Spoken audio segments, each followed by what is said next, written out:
ದರ್ಶನ್ ಜಾಮೀನಿನ ವಿಚಾರಕ್ಕೆ ಸಂಬಂಧಪಟ್ಟಂಗೆ ಮಾತಾಡಲೇಬೇಕು. ಏನು ಜಾಮೀನು ಸಿಕ್ಕಿದೆ, ಜಾಮೀನಿನ ರದ್ದತಿಗೆ ಕೋರಿ ಪೊಲೀಸರು ಮೇಲ್ಮನವಿಯನ್ನು ಸಲ್ಲಿಸ್ತಾ ಇದ್ದಾರೆ. ಜಾಮೀನು ರದ್ದತಿಗೆ 7 ಕಾರಣ ಕೂಡ ಕೊಟ್ಟಿದೆ ರಾಜ್ಯ ಸರ್ಕಾರ. ಸುಪ್ರೀಂ ಕೋರ್ಟ್ಗೆ ಸಲ್ಲಿಸಿರುವಂತಹ ಮೇಲ್ಮನವಿ ಅದರಲ್ಲಿ ಉಲ್ಲೇಖ ಆಗಿದೆ. ಪವಿತ್ರ ಗೌಡ, ದರ್ಶನ್, ಜಗದೀಶ್, ಅನುಕುಮಾರ್, ನಾಗರಾಜ್, ಲಕ್ಷ್ಮಣ್, ಪ್ರದೋಷ್ ಜಾಮೀನು ರದ್ದತಿಗೆ ಮನವಿ ಮಾಡಿಕೊಳ್ಳಲಾಗುತ್ತೆ. ದರ್ಶನ್ ಸಿನಿಮಾ ನಟರು, ಸೆಲೆಬ್ರಿಟಿ, ಕಾರಣ ನಂಬರ್ 1 ತೋರಿಸ್ತಾ ಇದ್ದೀವಿ ನಾವು. ಅವರೊಬ್ಬ ಜನಪ್ರಿಯ ನಟ ಮತ್ತು ಸೆಲೆಬ್ರಿಟಿ. ರಾಜ್ಯದ ಒಳಗೆ ಮತ್ತು ಹೊರಗೆ ಅಭಿಮಾನಿಗಳಿದ್ದಾರೆ. ಅವರಿಗೆ ಕಾರಣಗಳನ್ನು ನಾವು ನಿಮಗೆ ಕೊಡ್ತಾ ಇದ್ದೀವಿ.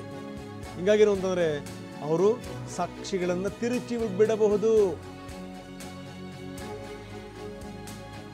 ಸಾಕ್ಷಿಯನ್ನು ತಿರುಚುವಂಥ ಅಪಾಯವಿದೆ. ಆರೋಪ ಪಟ್ಟಿಯಲ್ಲಿ 262 ಸಾಕ್ಷಿಗಳನ್ನು ಉಲ್ಲೇಖಿಸಲಾಗಿದೆ. ವಿಚಾರಣೆ ವಿಳಂಬ ಆಗಿದ್ದಕ್ಕೆ ಜಾಮೀನು ಮಂಜೂರಾಗಿದೆ. ಅದಕ್ಕೋಸ್ಕರ ಜಾಮೀನು ಮಂಜೂರು ಅಂತ ಹೈಕೋರ್ಟ್ ಹೇಳಿದೆ.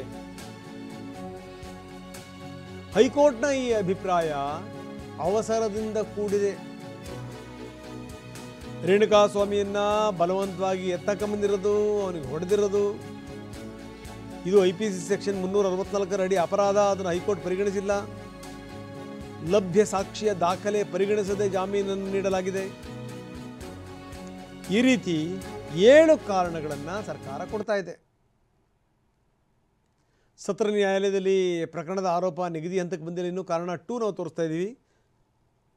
ಒಟ್ಟು 7 ಕಾರಣಗಳು. ಆದಾಗ್ಯೂ ಕೂಡ ಆರೋಪ ಪಟ್ಟಿಯಲ್ಲಿ 262 ಸಾಕ್ಷಿಗಳನ್ನು ಉಲ್ಲೇಖಿಸಲಾಗಿದೆ. ಬನ್ನಿ ನಮ್ಮ ಪ್ರತಿನಿಧಿ ಪ್ರದೀಪ್ ನಮ್ಮೊಂದಿಗೆ ಈಗ ನೇರ ಸಂಪರ್ಕದಲ್ಲಿದ್ದಾರೆ. ಪ್ರದೀಪ್, 7 ಕಾರಣಗಳು, ಏನೇನು 7 ಕಾರಣಗಳು? ಯಾಕಂದರೆ ಹೈಕೋರ್ಟ್ ಕೊಟ್ಟಿರುವಂಥ ತೀರ್ಪಿದೆಯಲ್ಲ, ಆ ತೀರ್ಪನ್ನು ಪ್ರಶ್ನೆ ಮಾಡಿ ಇವರು ಸುಪ್ರೀಂ ಕೋರ್ಟಿಗೆ ಹೋಗುವಂಥದ್ದು. ಇದಕ್ಕೆ ಸಂಬಂಧಪಟ್ಟಂಗೆ ಈಗ ಸರ್ಕಾರ ಎಲ್ಲ ರೀತಿಯಲ್ಲೂ ಕೂಡ ಸಜ್ಜಾಗಿದೆ. ಅದಕ್ಕೆ 7 ಕಾರಣಗಳನ್ನು ಕೊಡಲಾಗಿದೆ. 7 ಕಾರಣಗಳು ಯಾವ್ಯಾವೋ ಅದನ್ನು ಸಂಕ್ಷಿಪ್ತವಾಗಿ ಹೇಳಿ. ನಂಬರ್ 1 ಜೊತೆ ಏನು ಅಂದರೆ, ಇದು ದರ್ಶನ್ಗೆ ಮತ್ತೆ ಗಂಡಾಂತರವನ್ನು ತರಬಹುದಾ? ಪ್ರದೀಪ್.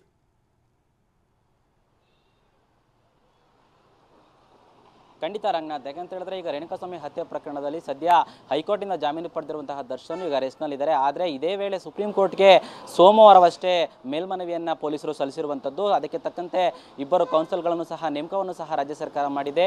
ಗೃಹ ಇಲಾಖೆ ಯಾವಾಗ ಒಪ್ಪಿಗೆ ನೀಡುತ್ತೆ ಅದಾಗಲೇ ಎಲ್ಲ ರೀತಿಯಂತಹ ಸಿದ್ಧತೆಗಳನ್ನು ಸಹ ಪೊಲೀಸರು ಮಾಡಿಕೊಂಡು, ಇದ್ರ ಜೊತೆಗೆ ಯಾಕೆ ಮೇಲ್ಮನವಿಯಲ್ಲಿ ತಮಗೆ ಈ ಒಂದು ಜಾಮೀನನ್ನು ಅಂದರೆ ದರ್ಶನ್ ಸೇರಿದಂತೆ 7 ಜನ ಆರೋಪಿಗಳಿಗೆ ಯಾಕೆ ಜಾಮೀನನ್ನು ರದ್ದು ಮಾಡಬೇಕು ಅಂತ ಹೇಳಿ ಒಂದಷ್ಟು ಅಂದರೆ 7 ಅಂಶಗಳನ್ನು ಪ್ರಮುಖವಾಗಿ ಪೊಲೀಸರು ಉಲ್ಲೇಖವನ್ನು ಮಾಡಿರುವಂಥದ್ದು. ಅದರಲ್ಲಿ ಪ್ರಮುಖವಾಗಿ ಉಲ್ಲೇಖಿಸಿರುವಂಥದ್ದು ದರ್ಶನ್ ಒಬ್ಬ ಸೆಲೆಬ್ರಿಟಿ ಆಗಿದ್ದು ನಟರಾಗಿದ್ದಾರೆ. ಅವರಿಗೆ ಜನಪ್ರಿಯತೆ ಹೆಚ್ಚಿದೆ. ಈ ಕಾರಣಕ್ಕಾಗಿ ಅವರು ಹೊರಗಡೆ ಬಂದರೆ ಸಾಕ್ಷಿನಾಶಗಳ ಸಂಭವ ಇದೆ, ಪ್ರಕರಣದ ತನಿಖೆಗೆ ಒಂದಷ್ಟು ತೊಂದರೆಗಳಾಗ್ಬೋದು ಅನ್ನೋ ಒಂದು ಏನು ವಿಚಾರ ಇದೆ, ಇದನ್ನು ಹೈಕೋರ್ಟ್ ಪರಿಗಣಿಸಿಲ್ಲ ಅಂತ ಹೇಳಿರುವಂಥದ್ದು. ಜೊತೆಗೆ ಈ ಒಂದು ಪ್ರಮುಖ ಸಾಕ್ಷಿಗಳೆಂದರೆ ಈ ಒಂದು ಆರೋಪವನ್ನು ನಿಗದಿ ಅಂತಂದರೆ ವಿಚಾರಣಾಧೀನ ನ್ಯಾಯಾಲಯದಲ್ಲಿ ಆರೋಪವನ್ನು ಇನ್ನೂ ಕೂಡ ನಿಗದಿ ಮಾಡಿಲ್ಲ.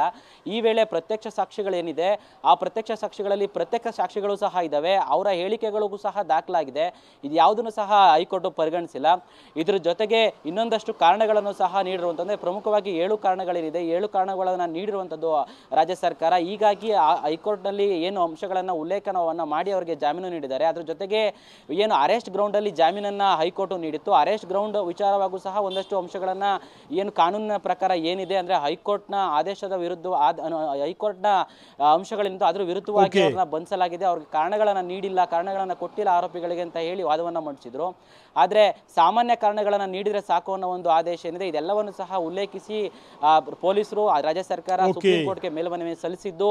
ಈ ಕಾರಣಗಳ ಜೊತೆಗೆ ಒಂದಷ್ಟು ಸಾಕ್ಷಿಗಳೇನಿದೆ ಎಲ್ಲವೂ ಸಹ ಇದರಲ್ಲಿ ಇರೋದ್ರಿಂದ ಅವರಿಗೆ ಜಾಮೀನನ್ನು ರದ್ದತಿ ಮಾಡಬೇಕು ಅಂತ ಹೇಳಿ ಮನವಿ ಮಾಡಿಕೊಂಡಿದ್ದಾರೆ. ಸದ್ಯಕ್ಕೆ ಇದು ಇನ್ನಷ್ಟೇ ವಿಚಾರಣೆಗೆ ಬರಬೇಕಿದೆ ರಂಗ. ಓಕೆ, ಧನ್ಯವಾದ ತಮ್ಮೆಲ್ಲ ಮಾಹಿತಿಗೆ.